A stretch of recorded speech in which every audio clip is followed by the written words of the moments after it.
हम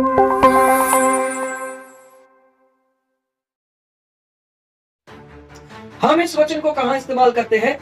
परमेश्वर तुमने कहा मांगोगे तो तुम्हें मिलेगा। अब मैं तुमसे मांगता हूं, मुझे नौकरी दे, मुझे चंगाई दे, मुझे आशीष दे, मुझे बरकत दे। पर लूका की इंजील आपको इस चीज का पूरा विवरण दे देती है। यहां पर लिखा है मांगने वालों को पवित्र आत्मा दिया जाता है।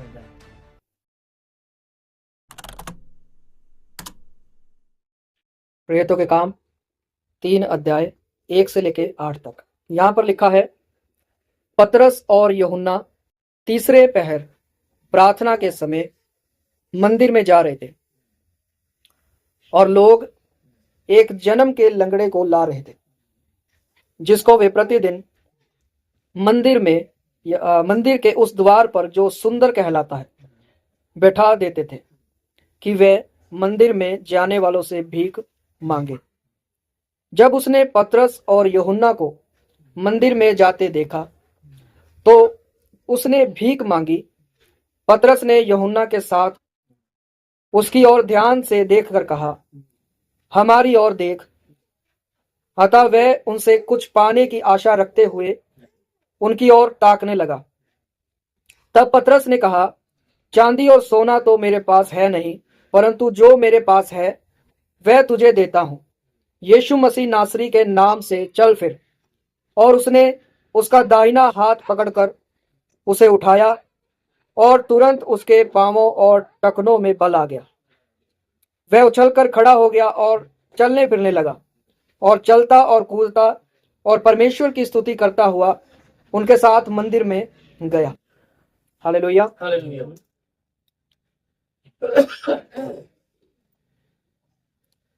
यहां पर हम पतरस और यूहन्ना को एक चमत्कार करते हुए देखते हैं। जब इस स्टोरी को हम पढ़ रहे हैं, इसमें यहां पर इसमें एक भिखारी है, वहां पर पतरस है और वहां पर यूहन्ना है।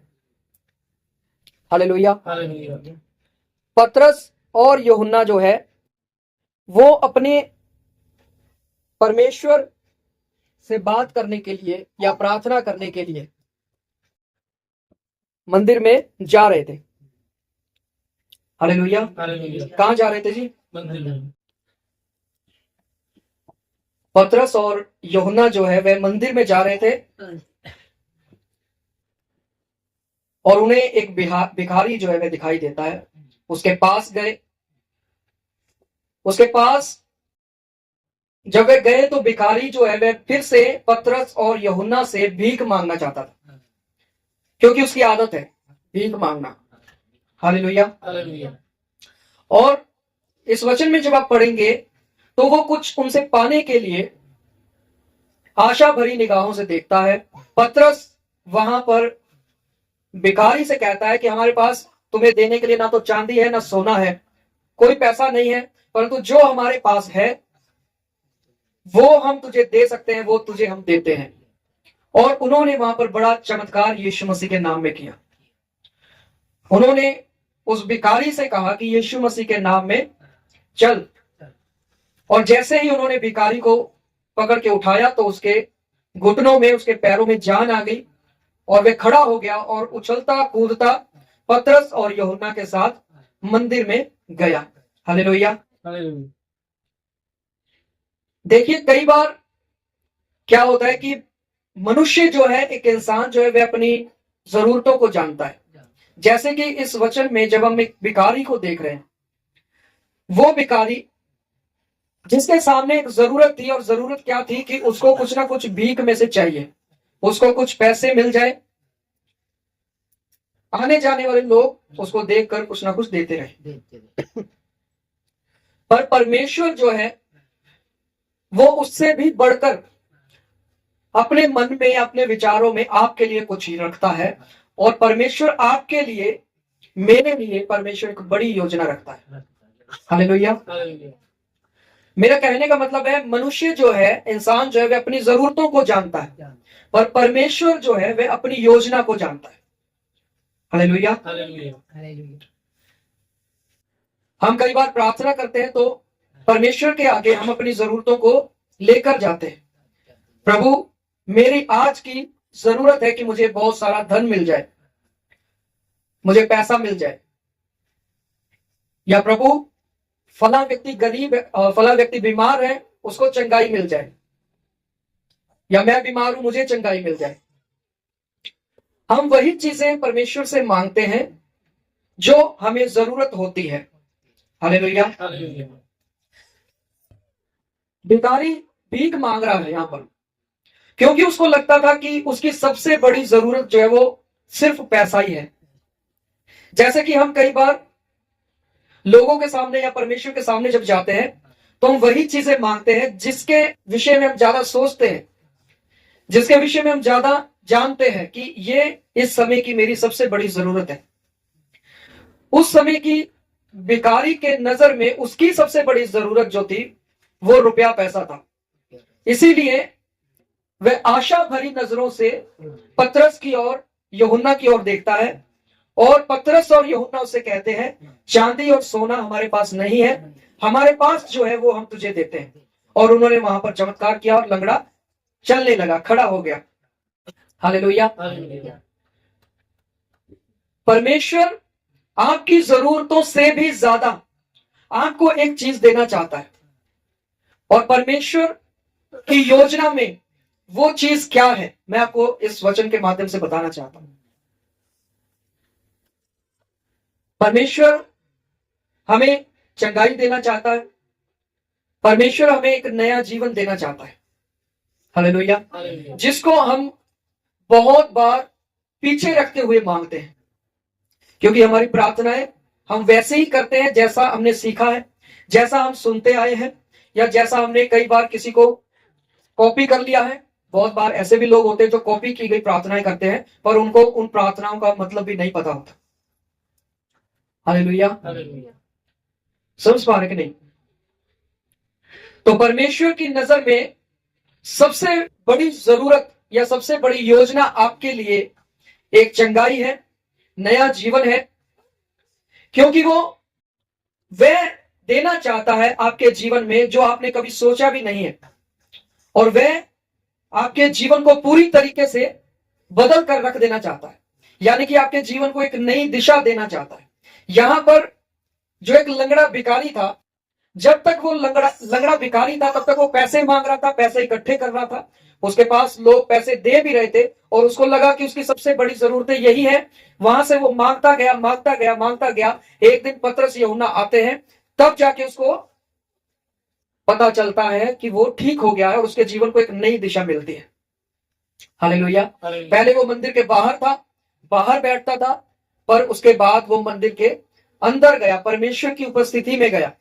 हम कहेंगे पहले वो परमेश्वर की उपस्थिति से बाहर था। हालेलुया। समझ पा रहे?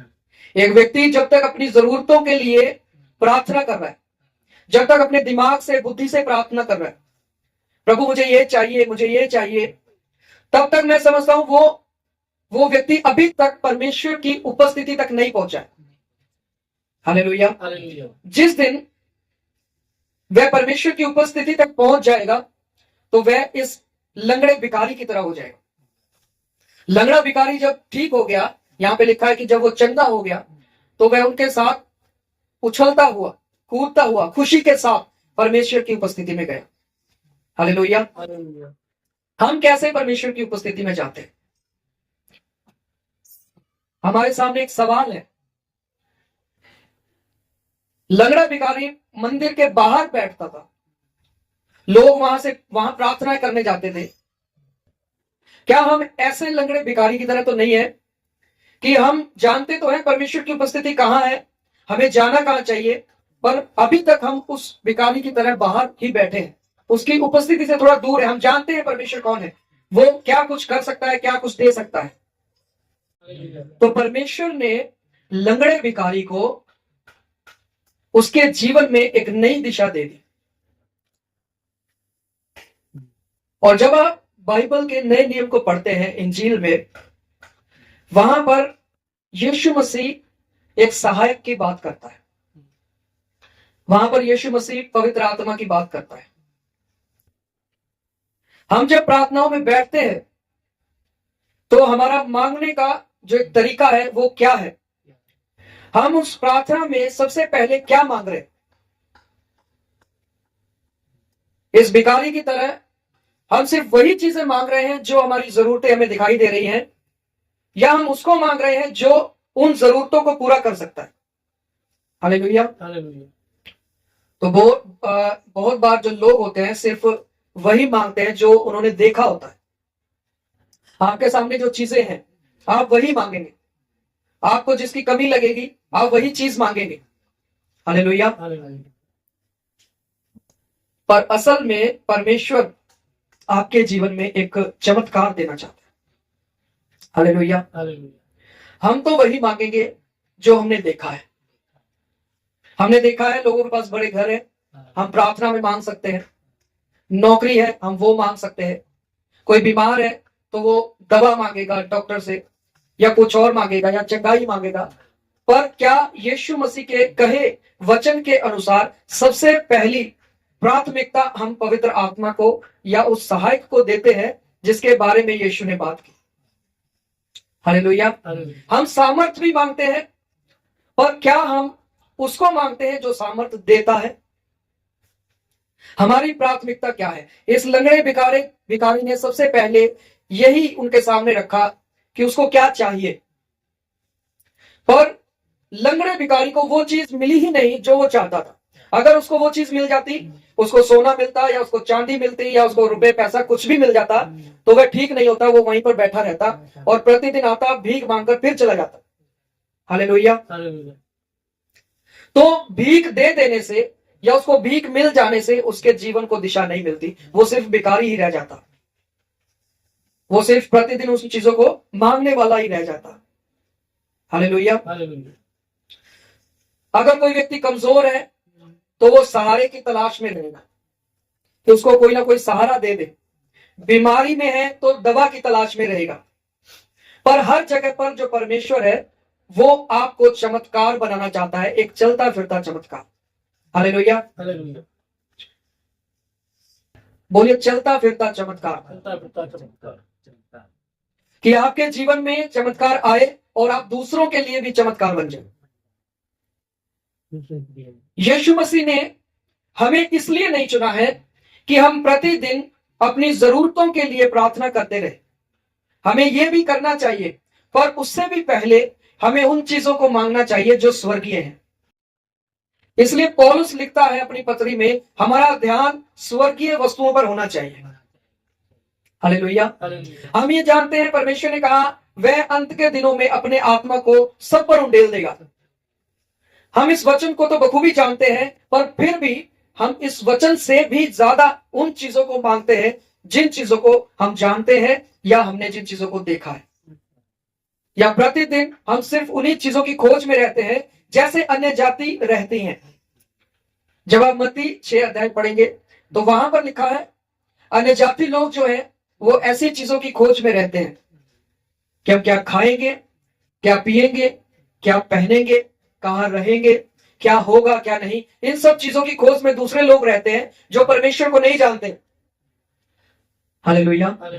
और आगे जब आप पढ़ेंगे तो वहां पर लिखा है तू पहले परमेश्वर के धर्म और राज की खोज कर, तो ये सब वस्तुएं जो है तेरे जीवन में जोड़ दी जाएंगी। हालेलुया। कई बार ऐसा हो सकता है एक व्यक्ति बरकत पाने के लिए बरकत के आशीषों के पीछे भागे जा रहा है और प्रार्थना में लगा हुआ है, और वे आशीषें जो है वे उससे और दूर भागती, उससे आगे भागती जा रही है। हालेलुया। पर जब हम इस चीज को करने लगते हैं, हम ये समझने लगते हैं कि जो व्यक्ति हमें आशीष दे सकता है यानी कि यीशु मसीह, अगर हम उसको मांगे तो आशीषें जो है वो आपके पीछे चलेगी, आपके पीछे दौड़ेगी। बरकतें जो है वो आपको बिन मांगे प्रतिदिन जो है मिलती चली जाएगी।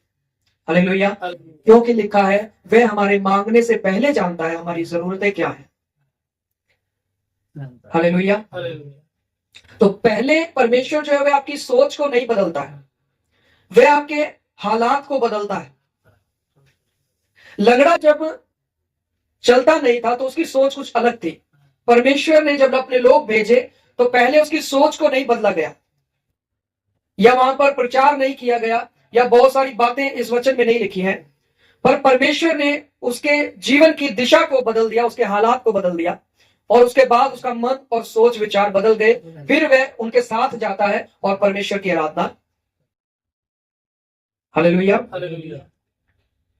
तो हर बार नई से नई चीजें की तलाश में रहना, नई से नई प्रार्थनाएं करना, चाहे वो अभिषेक के लिए हो, चाहे वो चंगाई के लिए हो, नौकरी के लिए हो, सहायता के लिए हो, किसी सहारे के लिए हो, हम इन चीजों के लिए हम प्रार्थना करते हैं। हालेलुया। पर हम ये नहीं मांगते हैं कि प्रभु जो सबसे पहले तेरी इच्छा है वो मेरे साथ होना चाहिए। सबसे पहले मैं तुझसे पवित्र आत्मा मांगता हूं, जिससे मुझे सामर्थ्य भी मिलता है, जिससे मुझे चंगाई भी मिलेगी, जिससे मुझे आशीष भी मिलेगी, जिससे मुझे बुद्धि भी मिलेगी, जिससे मुझे अगुवाई भी मिलेगी, मार्गदर्शन भी मेरा वो करेगा। हालेलुया। वो मुझे अंदर से बदलेगा, मुझे अंदर से चंगा करेगा, और मैं प्रतिदिन बढ़ता चला जाऊंगा, मेरे अंदर से जीवन जल की नदियां बहेंगी। हालेलुया। ये उसके साथ जुड़ा हुआ है जो यीशु मसीह ने कहा, मैं जाता हूं परंतु मैं पिता से प्रार्थना करूंगा, वह तुम्हें एक सहायक दे। उस सहायक के साथ ये सब चीजें जुड़ी हुई है। हालेलुया। जब वह सहायक आप पर आएगा तो प्रेरितों के काम में जब हम पढ़ते हैं 2 अध्याय में, जहां पर इसका टॉपिक ही पवित्र आत्मा का उतरना है, यहां पर लोग प्रार्थना कर रहे हैं और एकदम से लिखा है आकाश से बड़ी आंधी का शब्द हुआ और पवित्र आत्मा बड़ी सामर्थ के साथ उन पर उतरा। हालेलुया। और वे सब पवित्र आत्मा से भर गए और अन्य भाषाओं में बातें करने लगे, बोलने लगे।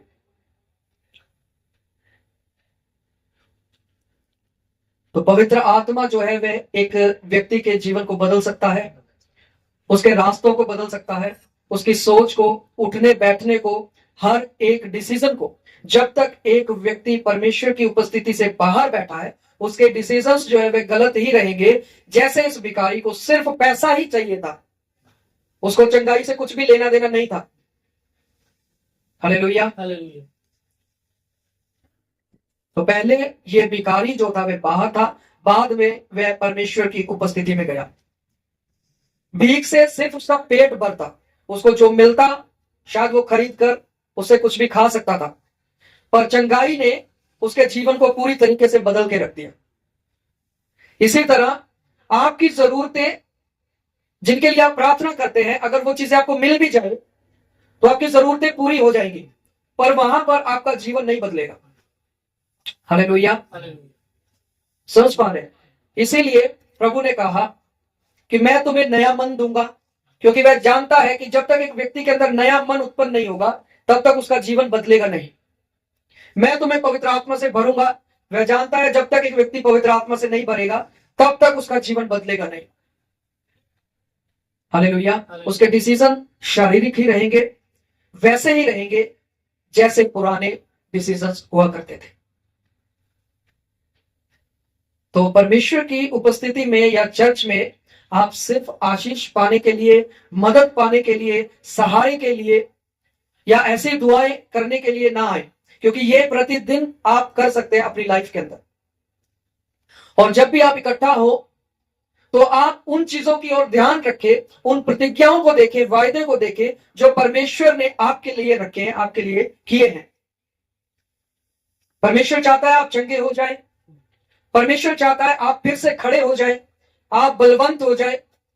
वह चाहता है आप धीरे धीरे नहीं बल्कि उसके साथ साथ दौड़ने वाले हो जाए। हालेलुया। परमेश्वर चाहता है आप उसके गवाह बन जाए।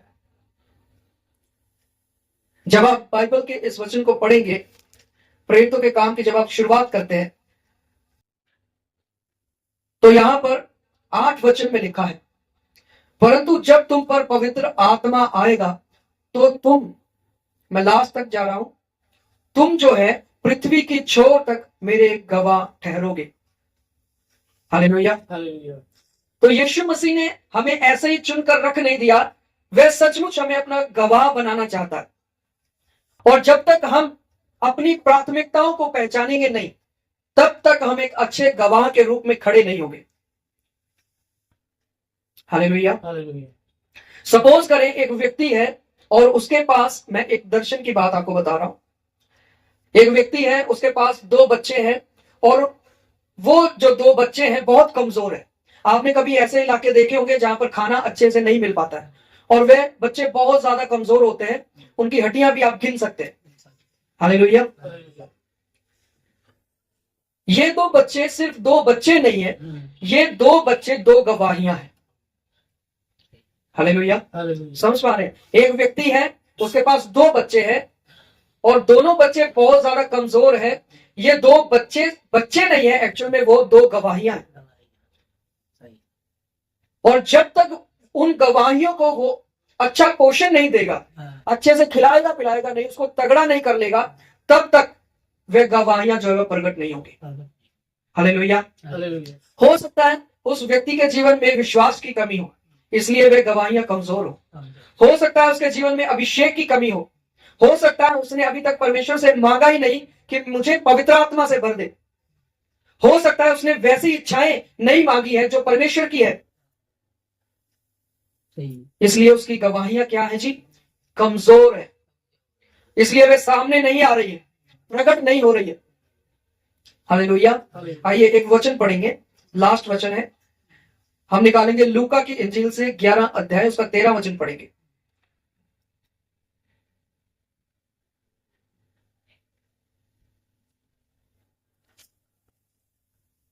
लूका 11 और उसके 13 में लिखा है, अतः जब तुम बुरे होकर अपने बच्चों को अच्छी वस्तुएं देना जानते हो, तो स्वर्गीय पिता अपने मांगने वालों को पवित्र आत्मा क्यों ना देगा।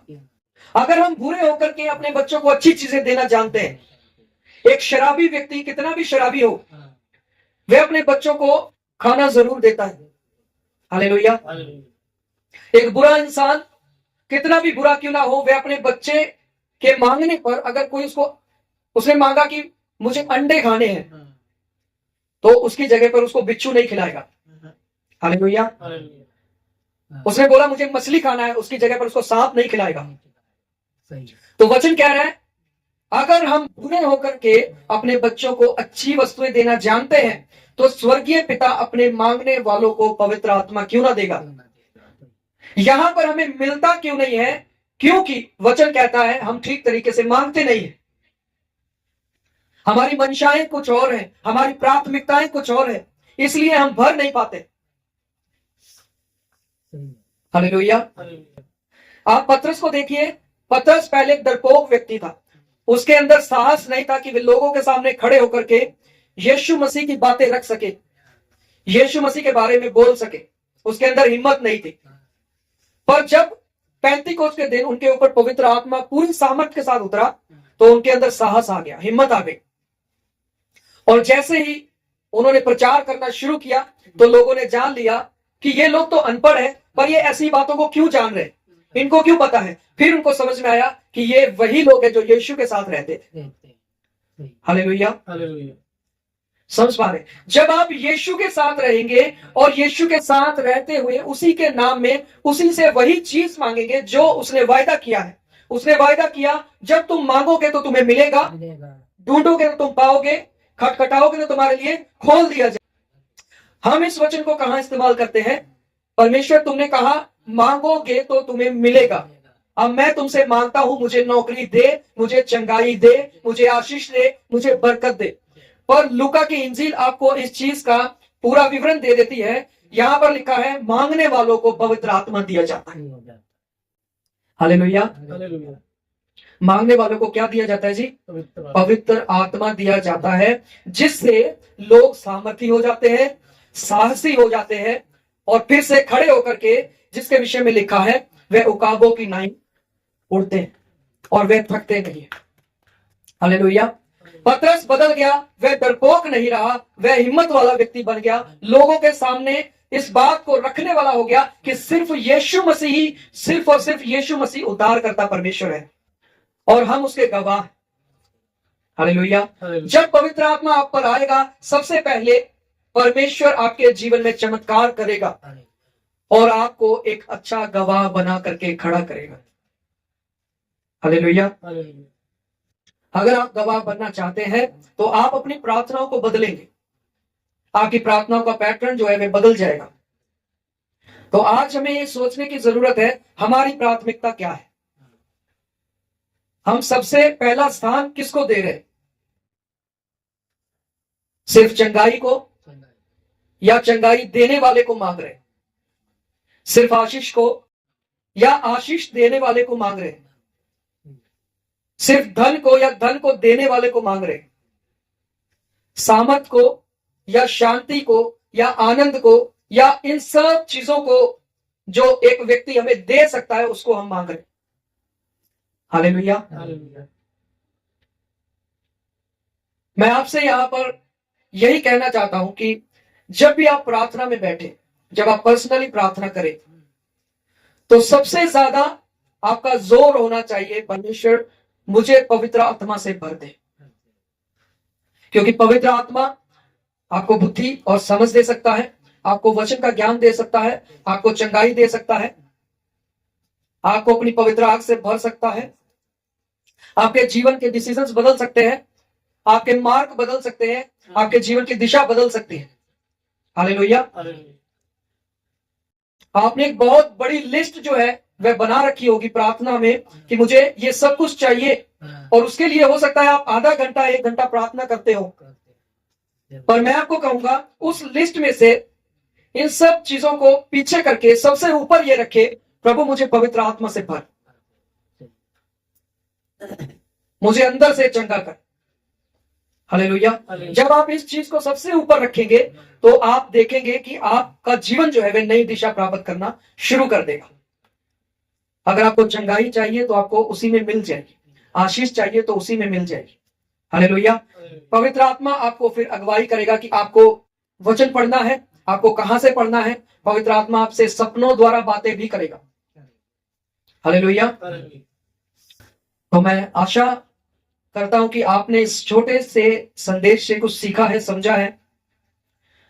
और अगर आपको लगता है कि इन दिनों में सचमुच आपको पवित्र आत्मा मांगने की और उससे भरने की जरूरत है, सचमुच आपको अपनी प्रार्थनाओं का पैटर्न बदलने की जरूरत है, तो आइए हम मिलकर प्रार्थना करते हैं।